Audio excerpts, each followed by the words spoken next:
तोच निळोबाऱ्यांनी सांगितलंय, शरण शरण ज्ञानदेवा तोडी पाश चुकवी हेवा.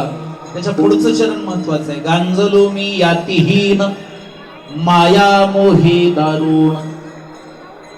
परेशानी होते, वाटलं चला आळंदीला जाऊ. आळंदीला कशाला जायचं?